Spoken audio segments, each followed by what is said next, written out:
Again, I'm very pleased that I can fill in for Mike this morning. One of the challenges you face as a congregation is that this is about a 2-day-old sermon rather than 7 days of preparation. And one of the toughest things with creating, listening, seeing, discerning what a sermon should be is editing it down. But I promise you, you won't get all 3 sermons that I've thought were possibilities. You'll just get the one. What I do have to say as a disclaimer or as an offer is if you want to talk about the book of Job, which was our first reading, talk to me after the service, because there's lots I can say about that. It's one of the most sophisticated theological documents in the scriptures. It's not something that is very simple at all, so I recommend it to you highly.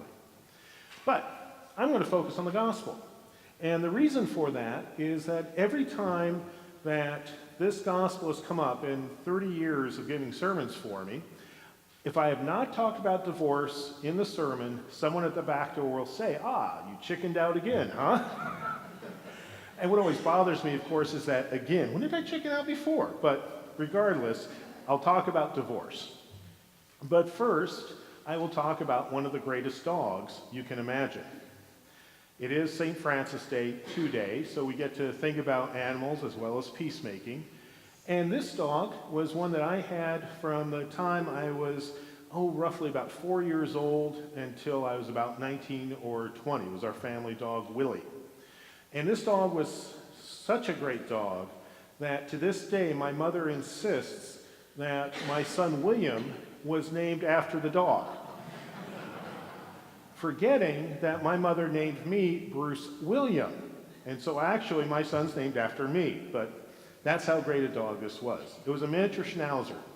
And if any of you know terriers, you'll know that a terrier has a mind of its own. That's one of the reasons they're such fun dogs. They really have a lot of personality. So we always were having to discipline this dog over and over again with absolutely no results whatsoever. It would sit if it decided it was time for it to sit, regardless of what we said. It would heel if it decided it was a good time to heel, regardless of what we said. If a door was left open, it would shoot out the door and head off on its own adventures, regardless of what we said. In fact, the whole neighborhood knew our dog's name, because the dog would shoot out and we'd have to go out and go, Willie, Willie, Willie. After a few years, the whole neighborhood knew what our dog's favorite snack was, because we'd have to walk down the street saying, Willie, want an Oreo? Willie, want an Oreo? That was the only way we could get it to come out of whatever yard it was exploring, was for an Oreo cookie. So we got all sorts of teasing about that at the neighborhood block parties and that sort of thing. So this dog could respond, if it chose, to a verbal command.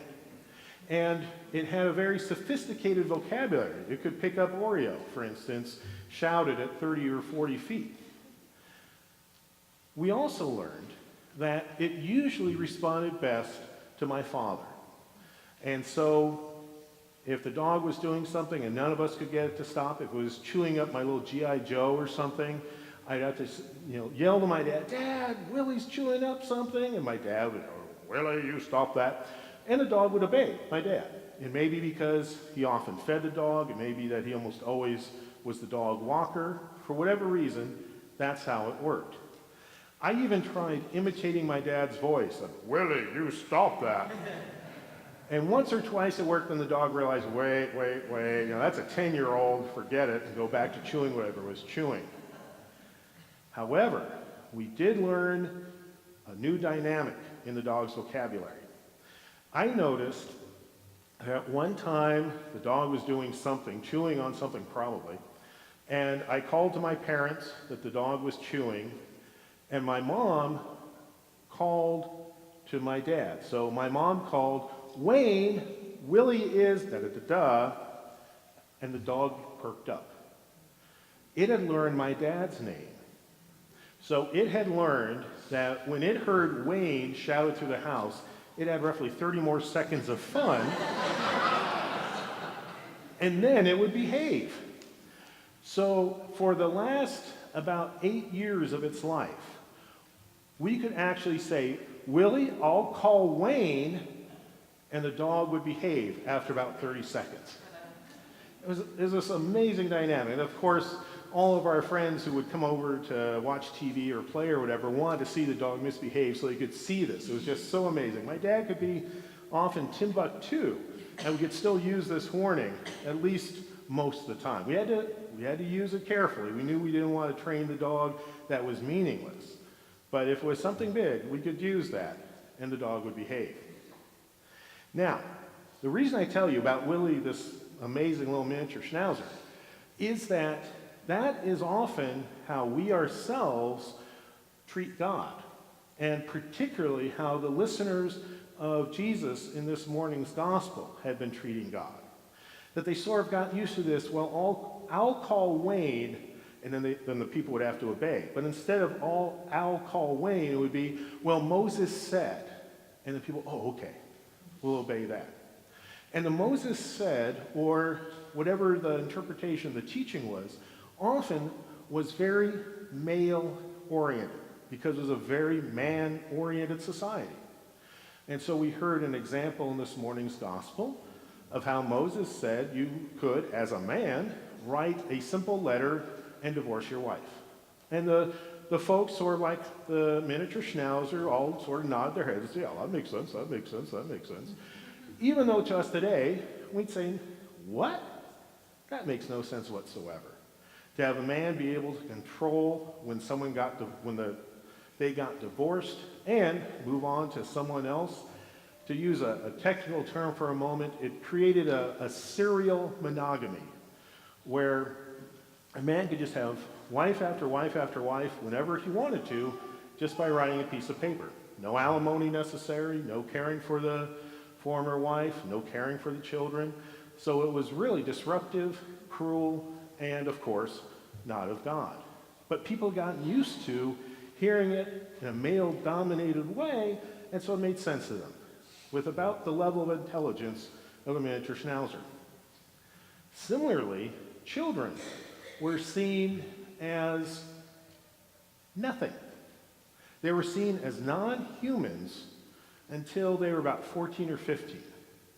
So until basically you were in youth group, you didn't exist in terms of particularly the manly men in the society. So Jesus saying, no, let the children come to me, was also completely countering what people thought was normal, what they thought was the right thing to do with their little miniature schnauzer brains, because that's how they'd always done it, because that made sense to them if they were a man and wanted to have a very self-centered life, where all they had to worry about was himself. So Jesus was completely turning over what was supposed to happen. Jesus was now saying, no, women, they have rights too. They are real human beings. Jesus was now saying, children, no matter how young they are real human beings. And obviously, in a male-dominated society, this was radical. Now, fortunately, in the Episcopal Church, we don't have the issues that Christianity used to have around divorce. We don't have the issues, I hope, that we used to have around roles of women. It's nice being in a diocese with a woman bishop, for instance. And so this passage gives us something else we have to think about. We don't have to worry so much about roles of children and women. We know we've lifted those up. But instead, we have to continue to look at those and add on other things. And I can't tell you who to add on. Instead, this passage is one of those that I think is a call for each one of us to look inside ourselves and see who we think should be ignored.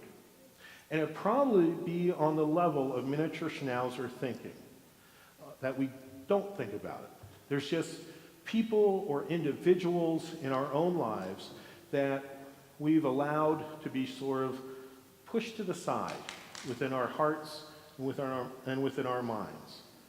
People that we don't think are important anymore, or people we've never seen at all. It may be the annoying cousin It may be someone at work. It may be someone at school that we don't think is important. Or, worst of all, we don't see at all. We need to step out of that miniature schnauzer thinking and instead listen to what Jesus is saying in this morning's gospel. That every human being is important. That every human being is a beloved child of God. That every human being is deserving of our care and respect. And that is extremely challenging. There's a good reason why in the time of Jesus, society had become so dumbed down and simplified to have just a few men control everything, because it was easier that way. You didn't have to think about it. Everyone knew their place, everyone knew that role, no matter how cruel and unpleasant it might be. We are gifted to live in a time that is much more challenging. We have to decide for ourselves what is the right thing to do in most situations. There's seldom a rule book open in front of us to tell us exactly how we should behave. And this is one of those gospel readings that challenges us to behave in a generous and loving way in times when we'd rather keep walking, in times when we'd rather ignore what was happening around us. We'd rather ignore the people around us. And so, this gospel is a lot more than simply about divorce, the role of women, the role of children. It's a challenge to us as to how we live our everyday lives. It's a challenge to us to open our eyes a little wider, to listen a little harder, to look closely around us and see who's being overlooked, who is being forgotten, particularly by ourselves as individuals, but certainly if we're in a group or an organization that's doing that, to rise up and challenge ourselves and those around us. Because Jesus is telling us that everyone matters. Everyone is loved.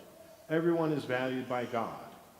And our role as Christians is to walk that same way, to see the world with those same eyes, to love with that same kind of generosity, even though it's going to be difficult. Because that, in fact, is how we make the world a better place. And that is how we live more faithfully as Christians. In the name of the Father, and of the Son, and of the Holy Spirit. Amen.